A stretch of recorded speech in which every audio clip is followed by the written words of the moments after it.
अस्सलाम वालेकुम दोस्तों, कैसे हैं आप। उम्मीद करता हूँ आप लोग बिल्कुल ठीक होंगे। और आज हमारा जो CSS का लेक्चर है वो दूसरा लेक्चर है। हमने अपने पहले लेक्चर में बेसिक चीज़ें कवर की थी, जिसमें क्लासेस को हमने थोड़ा देखा था, उसके साथ कुछ एलिमेंट्स को कवर किया था। और उसके साथ साथ ही मैंने आप लोगों को बताया था कि इनलाइन CSS किस तरीके से लिखा जाता है, और फाइल बेस्ड CSS या एक्सटर्नल, उसके बाद एक्सटर्नल CSS किस तरीके से इम्प्लीमेंट किया जाता है। ठीक है। उसके बाद मैंने आप लोगों को ये भी बताया था कि ये एक चीट शीट है CSS का, इसमें सारी चीज़ें CSS की मेंशन्ड है प्रैक्टिस के साथ। ठीक है, तो आप इस पर भी जाके प्रैक्टिस कर सकते हैं। ये चीज़ें हमने सीखी थी, सिलेक्ट और property value, property two value two. ठीक है, और ये भी मैंने आप लोगों को सिखाया था, असाइनमेंट दे दिया था कि इस तरीके से आप लोग फाइल ऐड कर सकते हैं। और फिर ये इस तरीके से इंटरनल CSS या फाइल बेस्ड CSS इस तरीके से होता है, और ये इस तरीके से इनलाइन CSS स्टाइल के साथ प्रॉपर्टी लिख के उसके साथ वैल्यू दे देते हैं। ठीक है। उसके बाद ये मल्टीपल चीज़ें हैं, कुछ कलर पिकर्स हैं, कुछ मुख्तलिफ़ चीज़ें हैं, वो किस तरीके से इस्तेमाल हो रहे हैं, वो सारी चीज़ें ये चीट शीट में लिखी हुई हैं। ठीक है।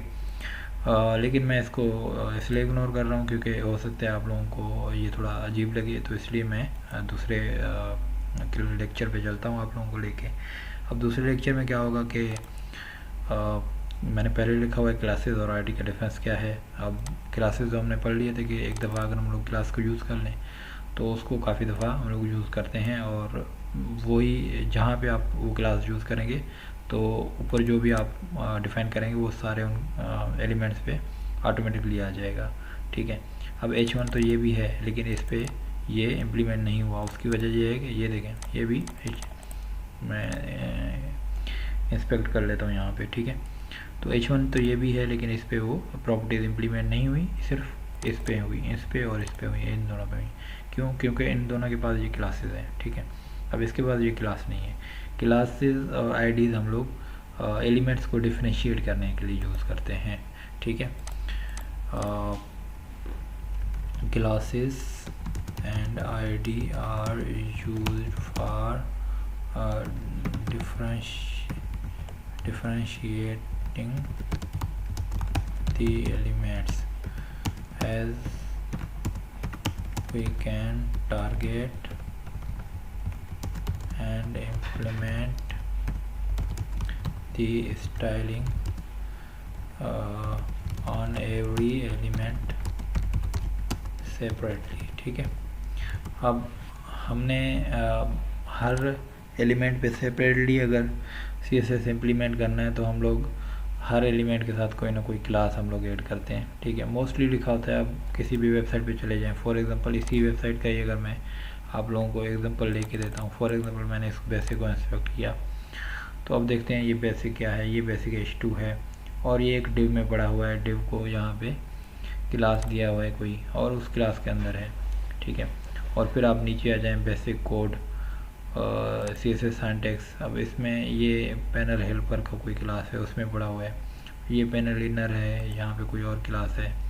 ये किस तरह से क्लासेस हैं। अब ये क्लासेस तो हैं, ये देखें सेम क्लासेस इस्तेमाल है, लेकिन जब आप ID पे आएंगे तो grid ID2, grid ID3, grid ID4 ID इनकी डिफरेंट आ रही है, और फिर इन पे इनलाइन CSS भी लगी हुई है। ठीक है, तो अब एक चीज़ आप लोगों ने नोट की होगी कि ये जो ID आ रही है ये सबकी डिफरेंट आ रही है। ID सबकी डिफरेंट क्यों आ रही है? क्योंकि जब ये इनकी ID सेम होगी तो वो कभी भी जावास्क्रिप्ट में टारगेट सही तरीके से नहीं होंगे, उन पे कोई इवेंट परफॉर्म नहीं हो सकता। ठीक है, फॉर एग्जांपल अगर आप लोग ID सेम भी देते हैं तो वो CSS में तो आप लोग उससे काम निकाल लेंगे, लेकिन जब जावास्क्रिप्ट में आ जाएंगे तो फिर वो इवन जब आप प्रोग्रामेटिकली इसको लिखते हैं, सिंटैक्स उसका जो बनता है वो गलत बनता है। ठीक है, एक ID एक ही दफ़ा यूज़ हो सकता है। फॉर एग्जांपल यहाँ पे मैंने आप लोगों को एक मिसाल दे दूँ क्लास और ID का। अब देखें, जैसे क्लास में क्या हो गया, मल्टीपल स्टूडेंट्स एक क्लास में आ जाते हैं। ठीक है, लेकिन जब आप ID पे जाते हैं तो ID तो सिंगल स्टूडेंट को ही असाइन होगा, मल्टीपल स्टूडेंट्स को तो ID असाइन नहीं हो सकता। तो ये फ़र्क है मेनली क्लासेस और IDs में। ठीक है, तो ID एक ही स्टूडेंट का ही होगा। आप वहाँ आप ये कर सकते हैं कि उस ID को उस स्टूडेंट से या उस एलिमेंट से HTML के एलिमेंट से हटा के दूसरे एलिमेंट पे इम्प्लीमेंट कर सकते हैं, लेकिन ये नहीं हो सकता कि एक ही आईडी 4 एलिमेंट्स पे लगा हो, ठीक है। वो आप CSS में उसको कर सकते हैं, लेकिन वो गलत इम्प्लीमेंटेशन उसको कहा जाता है, ठीक है। और वो जब आप वही जो पेज है वो जब आप जावास्क्रिप्ट लेके जाएंगे, जावास्क्रिप्ट की प्रॉपर्टीज उस पर इम्प्लीमेंट करेंगे तो कॉन्फ्लिक्ट आ जाएगा, ठीक है। तो जावास्क्रिप्ट उस पर सही तरीके से काम नहीं करेगा, ठीक है। तो इसलिए हमेशा हर HTML पेज पे एक ही आईडी होती है, ठीक है, और मल्टीपल क्लासेस होते हैं। अब फॉर एग्जांपल यहाँ पे आपने देखा कि किस तरीके से मल्टीपल आईडीज़ हैं, ठीक है, सेम आईडी। फॉर एग्जांपल ये मैंने इसको ग्रिड ID 13 किया है। अब मैं इसको सर्च करके देख लेता हूँ कि कितनी ग्रिड ID 13 है। अभी ये कोई भी शो नहीं कर रहा, ठीक है, क्योंकि वो डायनेमिकली जनरेट हो रहे हैं किसी बैकएंड स्क्रिप्ट के थ्रू, ठीक है, PHP का या किसी और का। लेकिन कोई और हम लोग आईडी देख लेते हैं। फॉर एग्जांपल आईडी है, ठीक है, मैं इस तरीके से आप लोगों को कोई आईडी ढूंढ के दिखा देता हूँ, ठीक है। अब ये टेब कंटेनर है। अगर मैं इस आईडी को दूसरी मरतबा इस पूरे आईडी को हम लोग कॉपी करके देख लेते हैं कि यही आईडी किसी और जगह एग्जिस्ट करता है या नहीं करता। अब आप लोगों ने देखा कि एक ही दफ़ा एग्जिस्ट कर रहा है। क्यों? क्योंकि इसके पे जावास्क्रिप्ट इम्प्लीमेंट हो रहा है इस पेज पे, और इस पेज पे अगर ये 2 आ जाते हैं टेब कंटेनर आईडी के, तो फिर इस पे जावास्क्रिप्ट सही तरीके से इम्प्लीमेंट कभी भी नहीं होता, ठीक है। तो ये बात आप लोगों ने ध्यान नशीन करनी है कि आईडी अब जब आप लिख रहे हैं तो एक ही एलिमेंट पे आईडी इम्प्लीमेंट होगी, ठीक है। बाकी जब आप क्लासेस लिख रहे हैं तो एक क्लास मल्टीपल एलिमेंट्स पे अपडेट ऐड हो सकता है, ठीक है। जब मैं एलिमेंट की बात कर रहा हूँ, एलिमेंट मतलब ये H1 टैग पूरा, या ये P टैग पूरा, या ये स्पेन जो भी है उस ये एक एज ए एलिमेंट काउंट किया जाता है। स्पेन एलिमेंट है, H1 एलिमेंट है, P एलिमेंट है, ठीक है, और ये क्लास है। और आईडी अब देखें, ये इसका सिंटैक्स ये है कि जब आप रेड फॉन्ट का क्लास यहाँ पे ऊपर CSS में लिखते हैं या जावास्क्रिप्ट में लिखते हैं तो आप लोग डॉट के साथ क्लास लिखते हैं, ठीक है। जब आप आईडी लिखेंगे, फॉर एग्जांपल इसी की सेम आईडी अगर आप लिखेंगे रेड फॉन्ट इस तरीके से, सॉरी ये डॉट हटा के #रेड फॉन्ट, अगर ये आईडी की जगह अगर ये क्लास की जगह अगर ये आईडी होता तो इस तरीके से हम लोग लिखते। फिर यहाँ पे प्रॉपर्टी और यहाँ पे उसके साथ कोलन लगा के वैल्यू लिखते, प्रॉपर्टी, ठीक है, और इसके साथ कोलन उसके बाद वैल्यू लिखते, ठीक है, इस तरीके से। अब मैं ऐसे करता हूँ कि एक यहाँ पे किसी को आईडी देता हूँ, मैं H1 को आईडी देता हूँ, ठीक है। अब ये डिफरेंशिएट हो गया ना, ऊपर वाला H1 है जिसको सिर्फ क्लास है, इसको आईडी है, ठीक है। तो मैं लिख लेता हूँ ग्रीन कलर, ठीक है, ग्रीन कलर मैं लिख लेता हूँ इस तरीके से। अब मैं देखता हूँ कि इसको ग्रीन आता है या कलर मैंने लिख दिया, ठीक है, और मैंने यहाँ पे ग्रीन इसकी कलर लिख दी, ठीक है। अब कोई भी कलर दे सकते हैं, लेकिन ये जस्ट मैं शो करना चाह रहा हूँ। यहाँ पे मैं लिख लेता हूँ H1 with some class with an ID, ठीक है। अब ये आईडी के साथ है। अब मैं इसको रिफ्रेश कर रहा हूँ, ये है यहाँ पे ये आईडी है और यहाँ पे ये ग्रीन है, ठीक है। क्यों ग्रीन है? क्योंकि इस पर मैंने आईडी एक इम्प्लीमेंट की हुई है। अब अगर मैं इस पर फॉर एग्जांपल अब ये अगर मैं किसी और जगह यूज़ करूँगा वो काम करेगा, CSS में काम करेगा, जब आप जावास्क्रिप्ट में जाएंगे तो वो काम नहीं करेगा, ठीक है। तो मैं एक काम और कर लेता हूँ, ये भी इसको दे देता हूँ यहाँ पे, ठीक है। अब मैंने क्लास भी दे दिया, आईडी भी दे दी। अब ये रेड फॉन्ट है, ये ग्रीन फॉन्ट है। अब प्रायोरिटी पे डिपेंड करता है कि किसकी प्रायोरिटी ज़्यादा है तो वो उस प्रायोरिटी को इम्प्लीमेंट करेगा। अब हम इसको रिफ़्रेश करते हैं। अब ये क्या कर रहा है कि रेड फॉन्ट को इग्नोर कर रहा है। ये देखें किस तरीके से ये रेड फॉन्ट को इग्नोर करके ग्रीन फॉन्ट को प्रीफर कर रहा है। इससे क्या हुआ कि जो प्रायोरिटी होती है वो आईडी की ज़्यादा होती है, ठीक है। अब यहाँ पे आप लिखते हैं if we implement same if we implement class and IDs with different IDs, if we implement class IDs on the same element with different properties, then it would prefer to give priority to the ID value rather than class. ठीक है, तो ID को वो priority देता है। ठीक है, ID has greater priority than class. ठीक है, तो ID की जो प्रायोरिटी है वो ज़्यादा है, क्लास से ज़्यादा ID की प्रायोरिटी है। ठीक है, तो इससे ये हो गया, आप लोगों को पता चल गया कि ID की जो प्रायोरिटी है वो ज़्यादा है क्लास से। ठीक है, तो हमने यहाँ पे देख लिया। अब आप लोगों को पता चल रहा है कि यहाँ पे इस तरीके से क्लास ID लिखी जाती है, इस तरीके से क्लास लिखा जाता है, इस तरीके से इनको देखा जाता है। फॉर एग्जांपल कभी कभी हम लोग अब मैं एक और प्रॉपर्टी यहाँ पे ऐड कर लेता हूँ। तो कभी कभी हम लोग यहाँ इस तरीके से यहाँ बिल्कुल जस्ट आके यहाँ पे क्लिक कर दिया, मैंने बैकग्राउंड लिखा और मैंने बैकग्राउंड को इस तरीके से लिखा, मैंने इस तरीके से बैकग्राउंड को लिख दिया। अब ये मैं इसको लेके जा रहा हूँ, तो मैं कहता हूँ कि अब कभी कभार इस तरीके से भी हम लोग कलर ले रहे होते हैं। इस तरीके से आपने इसको क्लिक किया और फिर आपने ये पेन को क्लिक किया और आपने कोई भी कलर जाके उठा लिया। फॉर एग्जाम्पल मैं ये कलर उठा लेता हूँ। ठीक है, तो ये एक कलर है, ये प्रॉपर्टी है, ये एक वैल्यू है। और उसके बाद फिर मैं इसको एक और प्रॉपर्टी देता हूँ, ये पेडिंग की प्रॉपर्टी है 20 पिक्सल। अब ये पिक्सल भी दे सकते हैं, परसेंटेज में भी दे सकते हैं। ठीक है, और ये इस तरीके से आ गया। अब मैं कहता हूँ कि हम लोग क्या करते हैं, इसको मार्जिन देते हैं। अब ये पेडिंग और मार्जिन क्या है वो मैं अब आप लोगों को समझाऊंगा कि किस तरीके से उनको इस्तेमाल किया जाता है। अभी मैं ये चाहूँ तो मैं यही CSS इस तरीके से उठा के डायरेक्ट यहाँ पे जब इम्प्लीमेंट करूँगा तो यही जो ID की जो वैल्यू है ये इस तरीके से ही अब ये जो भी हमारी स्टाइलिंग है इस तरीके से हमें नज़र आएगी। ठीक है, तो अब आप जाएं कि फॉर एग्ज़ाम्पल अब ये डिफरेंट प्रॉपर्टीज़ हैं। अब जब आप प्रॉपर्टीज़ को देखेंगे जाके तो यहाँ पे आप लोगों को मल्टीपल प्रॉपर्टीज़ नज़र आ जाएंगी।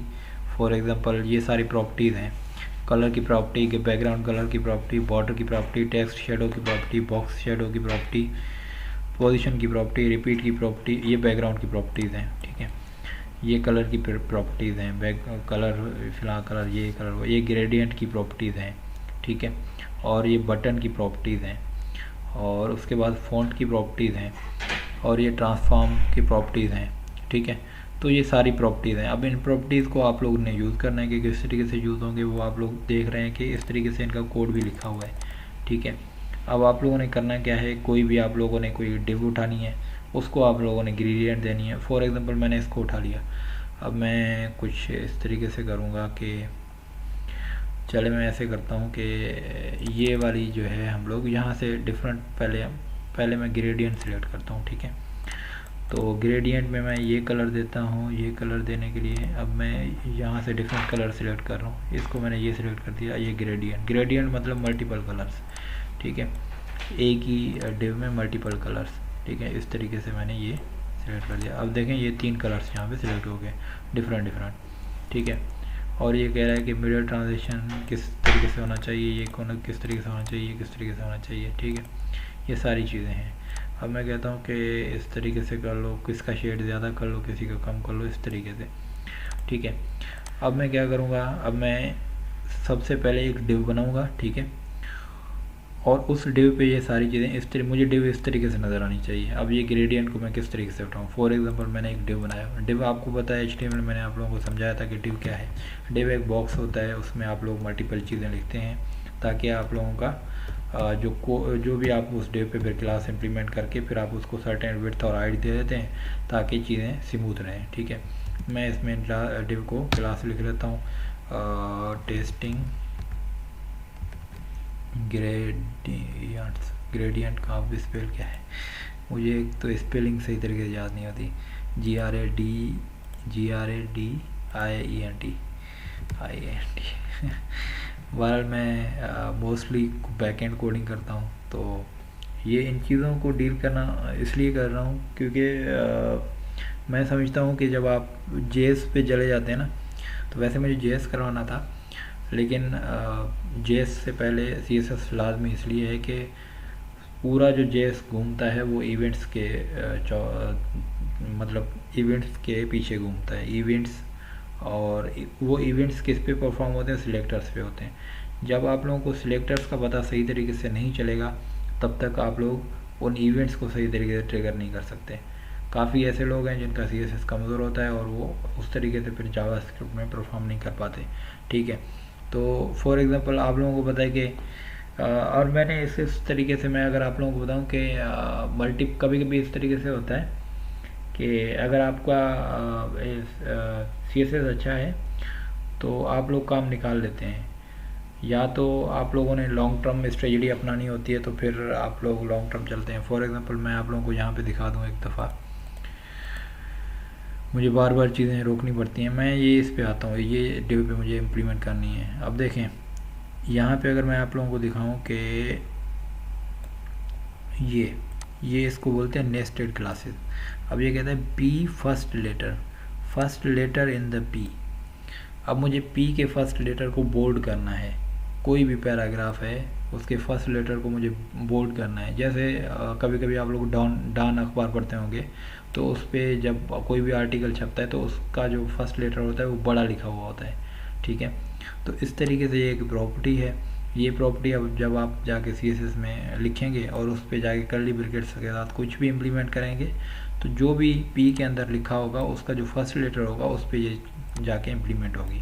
और यही सेम प्रॉपर्टी अगर आप जाके जावा स्क्रिप्ट में या जेक्यूरी में जाके आप इसको टारगेट करेंगे, तब भी आप इसको टारगेट कर सकते हैं, ठीक है। ऐसे ही टारगेट करेंगे कि सीडो क्लासेस को हम लोग किस तरीके से टारगेट करते हैं, ठीक है। तो ये जो चाइल्ड हैं या सीडो क्लासेस हैं बहुत ज़्यादा इम्पोर्टेंट हैं। सिलेक्टर्स इम्पोर्टेंट हैं, सीडो क्लासेस इम्पोर्टेंट हैं, उसके बाद एट्रीब्यूट सिलेक्टर्स भी इम्पोर्टेंट है, किस तरीके से टारगेटिंग चलती रहती है। तो इसलिए मैं कह रहा था कि जो सीएसएस है वो हमारा बहुत ज़्यादा इम्पोर्टेंट है जावा स्क्रिप्ट पे जाने के लिए, ठीक है। तो चलते हैं उसी पे ही। हमने एक टेस्टिंग ग्रेडियंट का बना दिया, ठीक है। अब मैं लिख लेता हूँ दिस इज़ ए, मैं ऐसे करता हूँ कि कुछ भी नहीं कुछ मैं इसके अंदर कोई भी एलिमेंट नहीं लिखता, डायरेक्टली लिख लेता हूँ this is a testing div in which we will implement a few gradient related stuff, ठीक है। तो इसको मैं 2-3 दफ़ा कॉपी कर लेता हूँ, ठीक है। अब मैं सोच रहा हूँ कि इसको हम लोग स्पेन में लिख लें, ठीक है। स्पेन में लिख लेंगे तो स्पेन की ये एक ख़ासियत है कि जितना आप स्पेन में लिखेंगे वो अलग अलग जगह नहीं फिल करेगी, ठीक है। लेकिन मैं चाहता हूँ कि अलग अलग जगह 3 तो कम से कम हो, 3 पैरा तो हों। जब मैं अगर इसको स्पेन में लिखता तो ये सारे एक पैरा में आ जाते, मैं कहता हूँ 3 पैरा में आ जाए। जब मैं पैराग्राफ में लिखूँगा तो वो डिफरेंट लाइन्स पे आ जाएंगे, ठीक है। तो ये इस तरीके से मैंने ये डिफरेंट पे आ गया, ठीक है। अब ये दिस स्पेन इसको मैं हटा देता हूँ ताकि ये चीज़ें सही तरीके से नज़र आ जाए, ठीक है। अब ये एक ही है, मतलब एक फर्स्ट डिव है, सेकंड डिव, मतलब डिव एक है और इसमें मल्टीपल पैराग्राफ्स हैं, मल्टीपल पैराग्राफ एलिमेंट्स हैं। अब ये टेस्टिंग ग्रेडियंट है। अब मैं यहाँ पे चला गया हूँ। अब मैंने यहाँ पे क्योंकि क्लास है डॉट लिखा मैंने टेस्टिंग ग्रेडियंट, और मैंने इस तरीके से इस पर जगह बना दी। अब जो भी वो बना हुआ है वो मैं वही कॉपी करके यहाँ पे लगा देता हूँ कि किस तरीके से वो यहाँ पे नज़र आता है, ठीक है। तो ये है ये मैंने कॉपी किया और ये मैंने डायरेक्टली यहाँ पे लगा दिया, ठीक है। अब देखते हैं ये किस तरीके से नज़र आता है। मैं इसको रिफ़्रेश कर लेता हूँ और मैंने इसको रिफ़्रेश कर दिया। अब देखें किस तरीके से नज़र आ रहा है। तो अगर आप यहाँ पे आके जाके देख रहे हैं, पहले यहाँ पे येलो है जी, बिल्कुल येलो है। उसके बाद बीच में ग्रीन है, बिल्कुल ग्रीन है। उसके बाद ये पता नहीं कौन सा कलर है, ये ब्राउन टाइप है, तो ये उस तरीके से कलर है। ठीक है, इस पे ग्रेडियंट अप्लाई हो गया। इस तरीके से आप लोग ग्रेडियंट अप्लाई कर सकते हैं कि ग्रेडियंट किस तरीके से इस्तेमाल किया जाता है। और अब देखें सिर्फ इसी पे ही ग्रेडियंट है, किसी और पे ग्रेडियंट नहीं है। आप चाहें तो बॉडी पे लगा सकते हैं, पूरे बॉडी पे, जो भी पेज की जो बॉडी है उस पर आप लगा सकते हैं। फॉर एग्जांपल आप लोगों ने क्या करना है, पूरी HTML की बॉडी को टारगेट करना है। अब बॉडी को किस तरीके से टारगेट करते हैं, ये यहाँ से बॉडी स्टार्ट होती है। मैंने तो सब कुछ बॉडी के ऊपर ही लिखा हुआ है गलती से। बहरहाल इस तरीके से मैंने बिल्कुल नहीं लिखना चाहिए था, बॉडी के अंदर ही लिखना चाहिए था।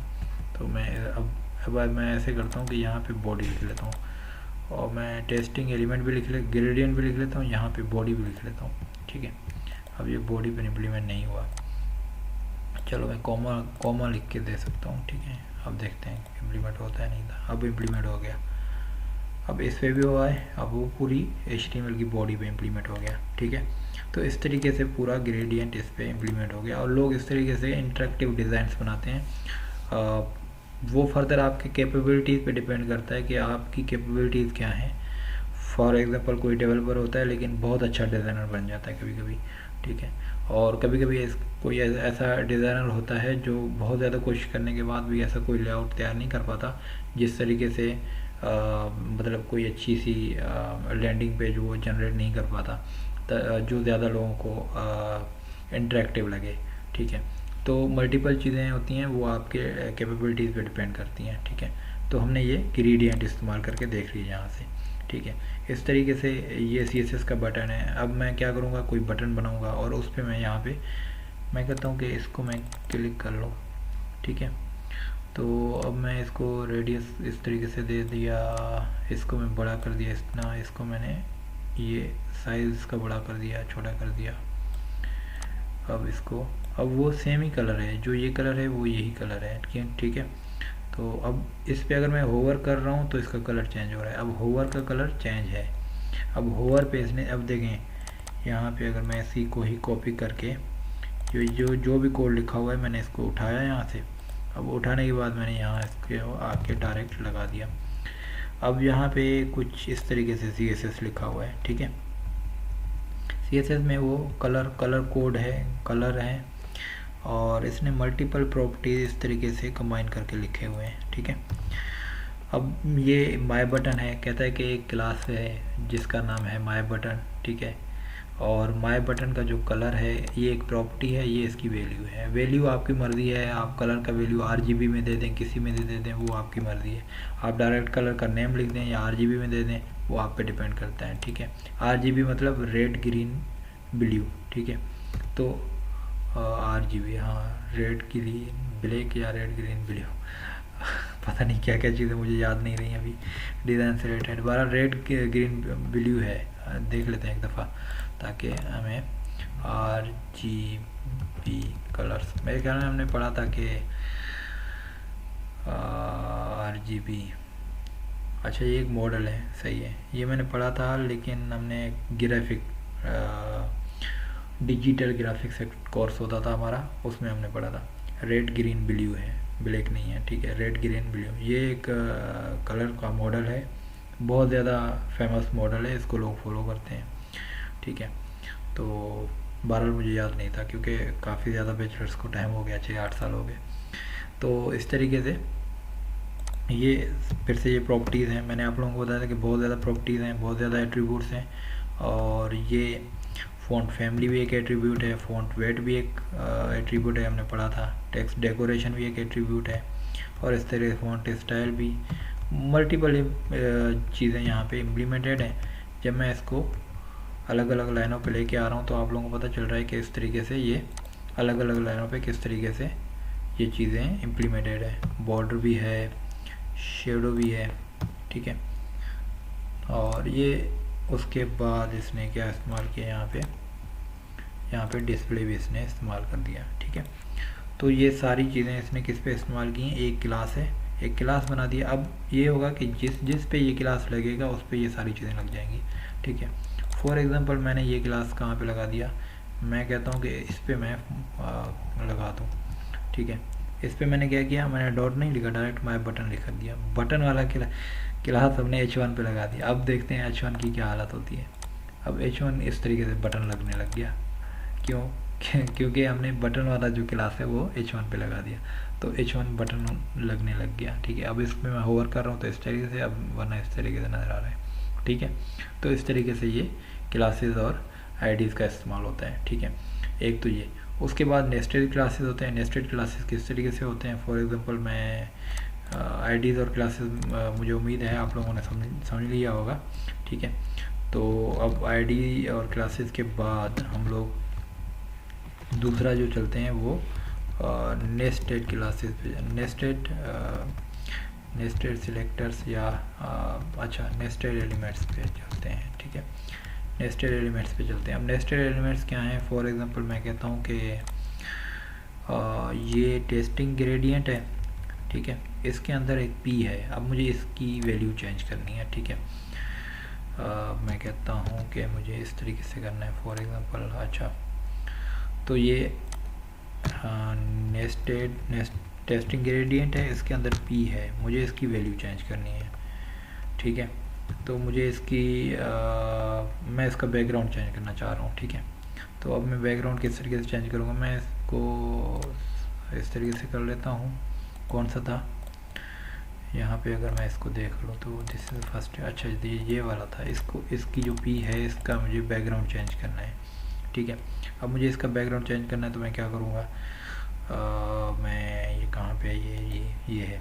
ठीक है, तो ये टेस्टिंग ग्रेडियंट है, और इस तरीके से अगर मैं यहाँ पे इस प्लस को क्लिक कर दूँ, ठीक है, तो ये इस तरीके से इसका क्लास नज़र आ गया। ठीक है, तो मैं कहता हूँ कि ओके ये क्लास है मेरे पास, और मैं इसको यहाँ पे बल्कि करके आप लोगों को दिखा देता हूँ, क्योंकि जितना ज़्यादा आप इंस्पेक्ट यूज़ करेंगे उतना ज़्यादा आप अच्छे डिज़ाइनर बनेंगे। ठीक है, और आप लोगों, मैंने इसको प्लस पे क्लिक कर दिया और मैंने इसके आगे लिख दिया पी। ठीक है, अब मैं इसको अगर बैकग्राउंड लिख दूँ, अब मैं एलाइस ब्लू लिख देता हूँ, अक्वा लिख लेता हूँ, ये कोई भी कलर दे देता हूँ, मैं ये कलर देता हूँ, बेग कलर। ठीक है, ये दे देता हूँ। पर मसला ये हो रहा है कि ये सब पे आ गया। ठीक है, नेस्टेड तो है लेकिन सब पे आ गया। अब मुझे सब पे तो चाहिए नहीं, अब मुझे सब पे नहीं चाहिए तो मैं क्या करूँगा। ठीक है, चले मैं यही जो है वो कॉपी करके यहाँ पे एक दफ़ा लिख लेता हूँ। ठीक है, चलें इसको भी आप लोग, मैं नहीं हटाता, नीचे लिख लेता हूँ। ठीक है, तो नीचे मैं यहाँ पे लिख लेता हूँ इसकी बैकग्राउंड का। अब ये देखें नेस्टेड है। नेस्टेड का मतलब ये है कि एक चीज़ ये है, उसके अंदर एक ये एलिमेंट है, उसके अंदर एक और एलिमेंट है। ये क्लास है, उसके अंदर क्लास किसी एलिमेंट पे डिपेंडेंट है, किसी एलिमेंट पे लगा हुआ है, उसके अंदर पी है, उस पर मैं कोई चीज़ इम्प्लीमेंट कर रहा हूँ, उसको टारगेट कर रहा हूँ, इसको टारगेटिंग कहते हैं। ठीक है, तो ये मैंने ये कलर, बैकग्राउंड कलर इम्प्लीमेंट कर दिया। अब जितने भी पी आ जाएंगे ना, उन सब पे ये कलर हो जाएगा। लेकिन मैं कहता हूँ नहीं, इस तरीके से तो नहीं है, मुझे तो फर्स्ट पे इम्प्लीमेंट करना है। फर्स्ट पे इम्प्लीमेंट करना है तो ये यहाँ पे हमने एक प्रॉपर्टी पढ़ी थी सीडो क्लासेस की। ठीक है, अब सीडो क्लासेस में क्या होता है कि भाई यहाँ पे हमने कहाँ पे पढ़ा था, ये है नहीं, अच्छा ये है, ये P first child of its parent. अच्छा, first child of its parent. ठीक है, अब पेरेंट क्या है, पेरेंट तो ये है, ये क्लास है पेरेंट, उसके अंदर एक चाइल्ड है, ये है। ठीक है, अब मल्टीपल चाइल्ड्स हैं, फॉर एग्जांपल अब ये ज़ाहिरी बात है, एक एलिमेंट है, एक एलिमेंट पे एक क्लास है। ठीक है, अब कौन सा एलिमेंट है, ये टेस्टिंग ग्रेडियंट का एलिमेंट है, ये इस पे ये डिव का एलिमेंट है, इस पे टेस्टिंग ग्रेडियंट लगा हुआ है एक क्लास, और ये इसके अंदर मल्टीपल एलिमेंट्स हैं। तो ये मल्टीपल जो एलिमेंट्स हैं इनका पेरेंट कौन है, ये है पेरेंट, ये डिव पेरेंट है। ठीक है, तो अगर हम लोग CSS में देखते हैं, CSS में तो क्लास लगा हुआ है, क्लास लिख दें या आप डिव लिख दें। ठीक है, या आप डिव लिख दें। फॉर एग्जांपल अगर आप डिव लिखेंगे तो मल्टीपल डिविंग होंगे, तो उस तरीके से फिर सब पे वो चीज़ इम्प्लीमेंट हो जाएगी। फिर हम लोग कहते हैं कि नहीं, डिव नहीं है, डिव के बाद एक क्लास है, ठीक है, बल्कि बस एक क्लास है, ठीक है, एक क्लास है, उसके अंदर पी है, ठीक है, उस पर हमें इम्प्लीमेंट करना है। अब उसके अंदर तो मल्टीपल चाइल्ड्स हो गए, ये चाइल्ड है, ये पेरेंट है, ये चाइल्ड है, अब 3 चाइल्ड हैं इसके। तो मैं कहता हूँ कि नहीं, मुझे फर्स्ट पे चाहिए। तो यहाँ पे फार्मूला लिखा हुआ है nth चाइल्ड का, P first child of the it's parent. तो मैं इसको कॉपी कर लेता हूँ, ठीक है। तो इसी पी पे मुझे इम्प्लीमेंट करना है, ठीक है, क्योंकि हमारे पास पी है, यहाँ पे भी पी लिखा हुआ है। पी के बाद मैंने कोलन लिखा और फर्स्ट चाइल्ड लिखा, ठीक है। तो मैं अब इस पे इस तरीके से इम्प्लीमेंट करना चाह रहा हूँ। अब देखते हैं क्या होता है। अब ये सिर्फ फर्स्ट पे इम्प्लीमेंट हो गया। अब अगर मैं कहता हूँ कि नहीं, लास्ट लिख के देख लेता हूँ, और तो लास्ट में क्या होता है, अब लास्ट पे इम्प्लीमेंट हो गया। अच्छा, मैं कहता हूँ कि नहीं, मुझे सेकंड पे इम्प्लीमेंट करना है, ठीक है। इस तरीके से देखते हैं होता है, नहीं होता, नहीं हुआ। अच्छा, क्यों नहीं हुआ, देख लेते हैं उसका फार्मूला क्या है। अच्छा, फार्मूला देखते हैं। फार्मूला देखने के लिए हमें, अच्छा, अगर हमें सेकंड पे इम्प्लीमेंट करना है तो nth चाइल्ड 2 लिखना है, ठीक है। फॉर एग्जांपल मैं कहता हूँ कि मुझे दूसरे पे पी पे लगाना है, तो मैंने nth चाइल्ड लिखा, क्या लिखा, 2 लिखा। अब देखते हैं इस तरीके से होता है या नहीं होता। अब ये हो रहा है, ठीक है। अब आप लोगों ने समझ लिया कि किस तरीके से हम लोग नेस्टेड एलिमेंट्स को टारगेट करते हैं। उसके बाद हम लोगों ने नेस्टेड एलिमेंट्स के बाद क्या किए, हम लोगों ने यहाँ पे जो ये सीडो क्लासेस हैं उनको किस तरीके से इस्तेमाल किया है। बाकी जो सीडो क्लासेस हैं उनको आप लोग यूज़ करके आ जाएंगे। जहाँ जहाँ आपको मसला होगा तो वहाँ वहाँ आप मुझे बता दीजिएगा कि यहाँ यहाँ में मसला आ रहा है, ठीक है। हमने आज क्या सीखा, हमने आज सीखा आईडी क्या किस तरीके से इस्तेमाल होते हैं, क्लासेस किस तरीके से इस्तेमाल होते हैं आपके पेज पे, इंस्पेक्ट कैसे चीज़ों को किया जाता है। उसके बाद पेरेंट और चाइल्ड क्या होते हैं, ठीक है। उसके बाद नेस्टेड एलिमेंट्स क्या होते हैं, और उसके बाद हमने सीडो क्लासेस पढ़ा लास्ट में। तो आज का जो दूसरा लेक्चर है यहाँ पे इख्तिताम को पहुँचता है, और ज़्यादा मुझे नहीं लगता कि और कोई ऐसी कोई इम्पोर्टेंट चीज़ें हैं। कुछ और इम्पोर्टेंट चीज़ें हैं उसमें आपका मैं देख लेता हूँ यहाँ पे। ये सीडो क्लासेस हमने पढ़ ली है, एट्रीब्यूट सिलेक्टर ये भी हैं, ठीक है। इनको भी, इनमें से भी हम एक या दो प्रैक्टिस कर लेंगे, ठीक है। और सिलेक्टर तो आप लोगों को पता चल गया कि किस तरीके से ये इनके डेफिनेशन के साथ लिखी हुई है, आप लोगों को आ जाएंगे ये सारी चीज़ें। और एक दिन हम लोग पेडिंग वगैरह देख लेंगे, ठीक है, मार्जिन और पेडिंग और फॉन्ट देख लेंगे। और दूसरा जो हमारा लेक्चर होगा वो इंशाल्लाह ये मीडिया क्यूरीज पे होगा। अब मीडिया क्यूरीज क्यों यूज़ किए जाते हैं, फॉर एग्जांपल अब ये जो मैंने बनाया है, अब मीडिया क्यूरीज का मतलब ये है कि मुझे मोबाइल पे भी सही तरीके से नज़र आना चाहिए।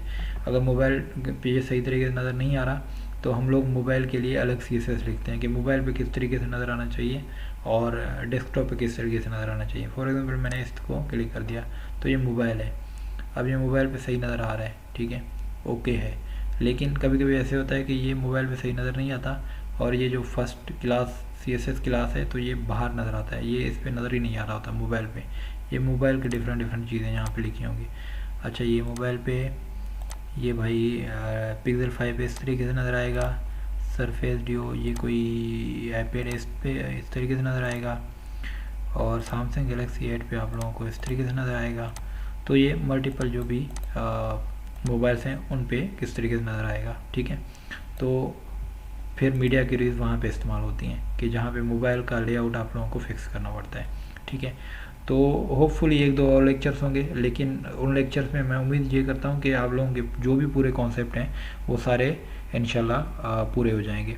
और ये बिल्कुल ही बेसिक चीज़ें हैं, लेकिन मैंने जितने भी CSS के टॉपिक्स देखे, लेक्चर्स देखे हैं, मैंने कोशिश की है कि सबको समराइज़ करके एक ही जगह पे रखूं, ताकि आप लोगों को मैं ज़्यादा टॉपिक्स पढ़ाने से आपको ज़्यादा टॉपिक फॉर एग्जांपल मैं पढ़ा दूं, उससे बेहतर है कि मैं आप लोगों को कुछ ट्रिक्स के साथ ही पढ़ा दूं, कुछ सर्चिंग के साथ पढ़ा दूं, कुछ आप लोगों को चीट शीट के साथ पढ़ा दूं, ताकि आप लोगों को पता चले कि चीज़ें किस तरीके से चेंज हो सकती हैं, किस तरीके से आप लोग उनको ट्रिक्स की तरह समझ सकते हैं। कि फॉर एग्जांपल चीट शीट आपके साथ शेयर कर दिया मैंने, आप लोगों का काम है अब आप लोग जाके प्रैक्टिस करें। जहाँ पे आप लोगों को मसला हो आप लोग वो मसला लेके मुझे मेरे चैनल पे कमेंट करें, ठीक है। मुझसे आप लोग फेसबुक पे पूछ सकते हैं, और ताकि मैं आप लोगों को बताऊं कि किस तरीके से मैंने वो हम लोग वो हल करेंगे, ठीक है। फिर मैं वीडियो बना के वो मसला यहाँ पे रिजॉल्व कर दूँगा। तो उम्मीद यही है कि तकरीबन सारी चीज़ें आप लोगों को समझ आ गई होंगी। अभी मज़ीद हम लोग को मैं कोशिश करूँगा कि एक लेक्चर में ही सारी चीज़ें वाइंड अप करूँ। कुछ क्लासेस हैं और उसके बाद सिलेक्टर हैं, कुछ यहाँ पे सिलेक्टर थे, ठीक है, ये सिलेक्टर हैं और पेडिंग वगैरह हैं, उसके बाद ये मीडिया क्यूरीज हैं। ये 3-4 टॉपिक्स हैं जो बहुत ज़्यादा अहमियत रखते हैं CSS में, और इनके साथ काफ़ी ज़्यादा इनसे रिलेटेड टास्क आते रहते हैं। और आप लोग जब डिज़ाइन कोई लेआउट करते हैं तो इनका ज़्यादा ख्याल रखना पड़ता है, ठीक है। तो इनको हम लोग कवर करेंगे नेक्स्ट लेक्चर्स में। अपना ख्याल रखिएगा। कल मिलते हैं इंशाल्लाह किसी और लेक्चर के साथ, इनमें से किसी न किसी लेक्चर के साथ। तो अपना ख्याल रखिएगा। अल्लाह हाफिज़। Thank you very much.